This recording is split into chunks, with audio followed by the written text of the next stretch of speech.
Seberapa penting sih Bu ya kita terlebih dahulu membaca, baru kita tuangkan tulisan, itu seberapa penting menurut Bu ya? Ya, tanpa membaca kita tidak akan bisa menulis. Oke. Ya, jadi dasar menulis itu membaca. Nah, ketika kita hanya menuliskan apa yang kita ingat saja, apa yang terinspirasi oleh kita saja, bisa juga. Tetapi terkadang kita susah mengolah bahasanya. Oh, mengolah. Nah, jadi rangkaian-rangkaian kalimatnya kalau dalam bahasa Arab itu ada namanya ilmu balaghahnya, ilmu badi'nya, memperindah bahasa, kemudian juga notasi bahasa, kemudian juga bahasa itu bagaimana sastranya. Itu memang membaca itu kalau bagi kita adalah membaca dulu baru menulis. Oke. Ya. Kemudian sudah ketika kita menulis sudah pasti kita membacanya. Iya, betul. Ya, setiap kita tulis sambil kita menulis itu kita baca kan. Tapi membaca itu kalau bagi kita kunci dari menulis. Oke. Nah, gitu. Jadi membaca itu adalah kunci dari sebuah tulisan, itu bagus ya Bu ya. Oke. Jadi sangat penting ketika kita membaca terlebih dahulu baru kita menuliskan. Itu ya. Jadi penting sekali membaca baru kita menuliskan atau menuangkan hasil karya kita sendiri. Oke. Nah, kalau Buya sendiri, siapa sih yang menjadi tolak ukurnya Buya atau siapa sih yang menjadi inspirasinya seseorang untuk Buya menulis hari ini? Ya, terima kasih Rinda. Banyak tokoh sebenarnya yang menginspirasi kita untuk menulis. Salah satunya adalah Profesor Dr. Haji Duski Samad MA. Beliau guru kita. Beliau pembina di pesantren PPMTI Batangkabung. Beliau guru besar di UIN. Beliau juga dulu yang memotivasi untuk kuliah S1. Beliau juga yang memberikan fasilitasnya di Bukas Tit Priaman di Batangkabung Padang ini. Beliau juga. Nah, kelebihan beliau ini, setiap beliau mendengar kata-kata kalimat yang nyentrik, kalimat yang nyeleneh, kalimat yang aneh, kalimat yang mungkin belum pernah didengar, itu ditulis. Akhirnya menjadi sebuah tulisan, menjadi sebuah artikel, menjadi sebuah opini. Nah, beliau menulis itu tidak memerlukan tempat khusus, tidak memerlukan waktu khusus. Boleh dikatakan di mana saja, kapan saja, ketika ada HP di tangan beliau. Kalau dulu mungkin laptop, karena sekarang sudah HP itu sudah bisa kemana-mana, itu hampir setiap saat tulisannya selesai. Nah, jadi kita terinspirasi bagaimana juga bisa seperti itu. Betul. Kemudian sering tampil berita-berita beliau, tulisan-tulisan beliau itu di media, kita lihat di WA group yang sangat-sangat menginspirasi, apalagi setiap tulisan itu ada fotonya. Nah, kita terinspirasi oleh itu. Kemudian juga kita terinspirasi oleh seorang penulis, Pak Eko, juga orang PWI Sumbar. Kemudian kalau yang berskala internasional itu kita juga pernah membaca buku karangan Michael Held dari Jerman. Jadi dia menulis itu katanya sambil tidur pun dia akan menulis. Nah, itu inspirasinya. Nah, jadi kalau kita kadang-kadang kala dikhususkan memang duduk pada suatu tempat, dikhususkan waktunya, nggak boleh diganggu oleh orang lain. Tapi bagi dia enggak, kapan aja dia akan bisa menulis gitu. Nah, dan apalagi Syekh Abdul Rauf Asingkili itu salah seorang penerjemah Al-Quran pertama di Indonesia. Ya, tafsirnya Terjemahan Al-Mustafid. Beliau tulisan tangan.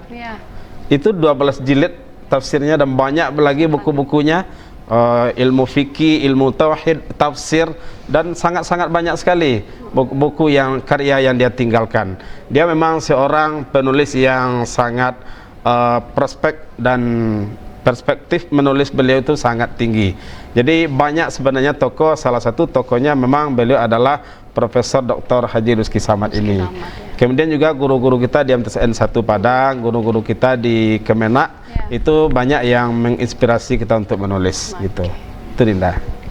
Nah, kalau dari Buya sendiri, kriteria beritanya atau berita mana saja yang bisa Buya tulis? Apakah memang semua tentang ekonomi juga, politik juga, sosial juga? Kalau dari Buya, fashionnya di mana nih kalau dalam menulis berita? Fashionnya kita lebih banyak kepada pendidikan. Ya, karena kita guru, kita juga wakahumas, dan kita di madrasah, kita di Kemenak. Tetapi kalau Kemenak kadang suruh tulis berita itu tidak saja pendidikan, kadang juga olahraga, kadang juga lomba-lomba sosial kemasyarakatan. Itu kita tulis. Yang penting bagi kita ada kisi-kisinya sedikit, ada 5W1H-nya, itu yang kita kembangkan. Ya, jadi minimal biasanya berita itu 9 paragraf, 7 paragraf, kadang sampai 11 paragraf. Kalau terlalu panjang ada sampai pokoknya paragrafnya ganjil. Ya, sampai 21 paragraf. Dan kalau artikel, kalau buku kita lebih arahnya kepada karakter. Dari awal kita menulis tentang karakter. Di Pos Metro kita udah keluarkan artikel dan opini tentang karakter itu sudah 198 judul 198 di Pos Metro. Masya Allah. Ya, jadi banyak kalau menulis kita judul arahnya ke karakter. Tapi sejak S3 ini di UM itu lebih banyak kita kepada menulis tentang filsafat, tentang guru, tentang karena sekarang adalah digitalisasi.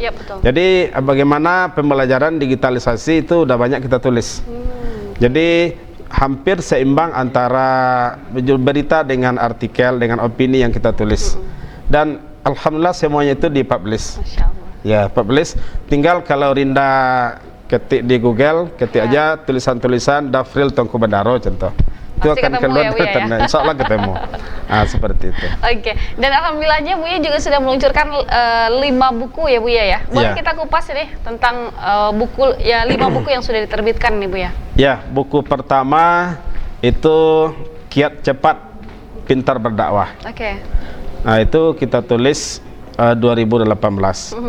Kemudian buku kedua Hidup Mulia dengan Karakter. Itu sebenarnya kumpulan dari artikel-artikel yang kita keluarkan di Pos Metro, di Padang Express, kita jadikan buku. Ya. Kemudian yang sifatnya antologi bersama dengan teman-teman ada 50 guru VIP Sumatera Barat. Nah, itu menulis. Kemudian kita juga sudah menulis buku tentang media pembelajaran. Kemudian kemarin keluar buku itu gabung ya 700 orang penulis setingkat ASEAN itu menulis pantun. Masya Allah. Nah, jadi kita hobi berpantun. Sebenarnya tadi berpantun dulu. Nah, jadi karena hobi menulis pantun kita coba, rupanya pantun yang bisa jebol ke tingkat ASEAN itu juga tidak mudah. Sampai 11 kali seleksinya. Baru lolos ke tingkat ASEAN. Jadi pantun yang kita ungkapkan selama ini rupanya masih jauh dari ketentuan, masih jauh dari indikator-indikator pantun yang baik gitu. Jadi keluarlah buku Pantun Budaya Nusantara tingkat ASEAN. Itu 700 penulisnya. 700 penulis. Iya, 700 penulis. Bukunya itu setebal nih. Jadi itu 5 buku yang sudah diterbitkan. Ada 3 buku lagi. Itu gabungan dari lomba menulis esai tingkat nasional. Ya, kita memang belum ada 1 kali kita harapan 1, kemudian yang lainnya 10 besar aja. Tapi tulisan kita itu dimasukkan dibukukan itu sudah 3. Yang menggelar lomba itu adalah program Pasca Sarjana S3 UNP. Udah ada 3 bukunya. 3 buku ya. Ya, itu 30 penulis, 3 penulis 1 buku. Itu Rinda. Pesan untuk teman-teman ataupun pemirsa yang menonton kita hari ini, jangan berhenti untuk menulis, jangan berhenti untuk belajar. Mungkin ditutup juga dengan sebuah pantun. Silakan Bu ya. Oke. Api-api 1001, bamerek muka belakang. Kalau hati selalu diisi ilmu, insya Allah masa depan akan terang. Pisau sirawi bau tanduk, diambil perincian kalam. Kalau ilmu menulis lai duduk, insya Allah hidup tidak akan kalam. Masya Allah. Ya.